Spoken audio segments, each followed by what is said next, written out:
நம்ம இதை வச்சிருக்கோம். CO2 வந்து நம்ம வந்து அந்த இடத்துக்கு திரும்ப பொருளை யூஸ் பண்ணுற மாதிரி பட்ட இடத்துக்கு CO2 யூஸ் பண்ணுறோம். இது நம்ம தான் வச்சுருக்கோம். இது இப்போ ஃபயர் எக்ஸ்டிங்விஷரே இல்லை, இதை எப்படி நம்ம அணைக்கிறதுன்னு பார்த்துக்கலாம். கொஞ்சம்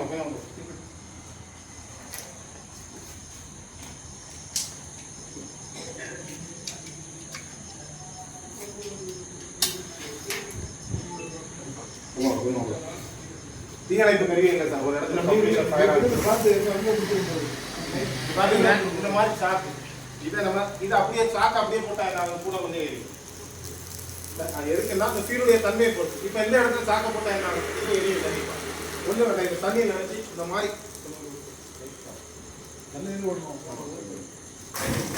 இந்த பார்த்தீங்கன்னா சிம்பிள் மெத்தட் தான்.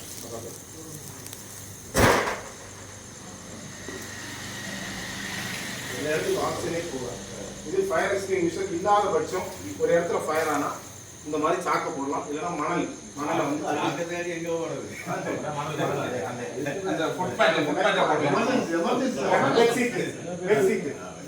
வச்சு இது பண்ணலாம். அப்படியே போடக்கூடாது.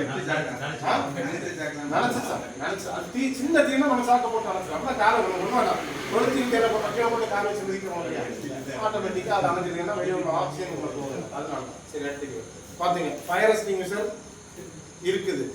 நம்ம அதை எப்படி ஹேண்டில் பண்ணுறது?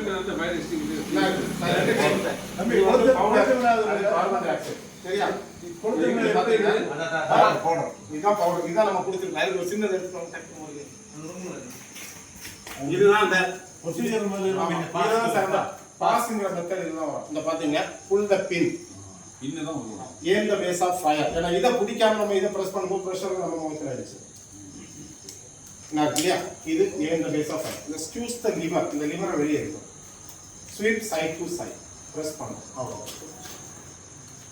இதுதான் நம்ம எல்லாருடைய வீட்லையும் கொடுத்துருவோம். இதை எப்படி யூஸ் பண்ணிக்கலாம்?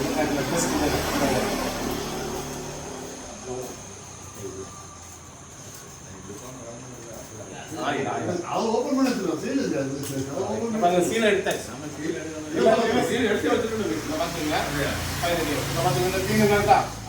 வெளியே இருக்கும். லிவரை வெளியே இருக்கும். அதான் ஆமா பின்னு லிவர் எடுத்தாச்சு. இந்த நாசில் வந்து எங்க ஃபயர் ஆகுதோ அந்த இடத்த பார்த்துருக்கோம். இந்த நாசில் நம்ம எப்படி பிடிச்சி ப்ரெஸ் பண்ணா என்ன ஆகும்? கொஞ்சம் அப்படியே இந்த சைடு என்ன சொல்லுவாங்க. ஒரு ஃபயர் எக்ஸ்டிங்விஷர் வந்து 100 ஃபீட்ல உள்ள ஃபயரை கண்ட்ரோல் பண்ணும். 10 அடியில் உள்ள 10க்கு 10 100 அடியில் உள்ள ஃபயர் கண்ட்ரோல் பண்ணும். ஆமா, இந்த பவுடர் நம்ம யூஸ் பண்றதுனால என்ன ஆகும்னா அதில் உள்ள வெளியே உள்ள ஆக்சிஜன் உள்ள போகாம தடுக்கும். இப்போ பவுடரை யூஸ் பண்றோம். இந்த இடத்துல ஃபுல்லாக டஸ்ட் ஆகிட்டோம்னா இப்போ பாருங்க CO2 யூஸ் பண்றோம். இதுவே அதே மாதிரி தான். இந்த pin aim the base of fire slope fire பார்த்தீங்கன்னா ரெண்டு வகை வித்தியாசம் இருக்கும். பவுடரை யூஸ் பண்ணோம், அந்த இடத்துல பவுடர் டஸ்ட் ஆச்சு. பட் CO2 யூஸ் பண்ணோம், அந்த இடத்துல எதுவுமே இல்லை. எந்த ஒரு இடம் இதே இடம் வீட்டில் கேஸ் யூஸ் பண்ணுறவங்க நீ யாராவது வரலாம். அந்த நாசில் வந்து ஃபயர் ஆகிற இடத்த பாருங்க. கீழே வச்சுட்டு ஓப்பன்